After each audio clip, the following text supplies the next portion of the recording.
2021 পদক ও বাংলা একাডেমির সাহিত্য পুরস্কার প্রাপ্ত প্রাবন্ধিক গবেষক আবিধানিক প্রফেসর ডক্টর গোলাম মুর্শেদ মারা গেছেন। বৃহস্পতিবার স্থানীয় সময় বেলা 11টায় তিনি শেষ নিঃশ্বাস ত্যাগ করেন। মৃত্যুর বিষয়টি নিশ্চিত করেছেন আবিধানিক ও প্রাবন্ধিক অধ্যাপক ডক্টর সুরুচির সরকার।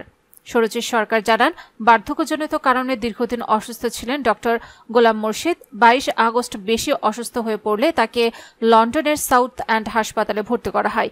পরে অবস্থার অবনতি হলে কুইন্স হাসপাতালে নেওয়া হয়। সেখানে স্থানীয় সময় বেলা 11টায় তিনি শেষ নিঃশ্বাস ত্যাগ করেন। 1940 সালে 8 এপ্রিল বরিশালের উজিরপুর উপজেলার ধামুরা গ্রামে জন্ম গোলাম মুর্শেদের। বাংলা ভাষা সাহিত্যে ঢাকা বিশ্ববিদ্যালয় থেকে পড়াশোনা শেষে তিনি ময়মনসিংহ কৃষি বিশ্ববিদ্যালয়ের শিক্ষকতার মাধ্যমে কর্মজীবন শুরু করেন। প্রায় 2 দশক তিনি অধ্যাপনা করেছেন রাজশাহী বিশ্ববিদ্যালয়ের বাংলা বিভাগে। গোলাম মুর্শেদ 1984 সালে জানুয়ারি থেকে 2003 সাল পর্যন্ত কাজ করেছেন লন্ডনের বিবিসি বাংলা বিভাগে। এছাড়া 1991 সাল থেকে লন্ডনে একাধিক বিশ্ববিদ্যালয়ে শিক্ষকতা করেছেন। তার জীবন ও জগৎ প্রসারিত এবং বৈচিত্র্যপূর্ণ।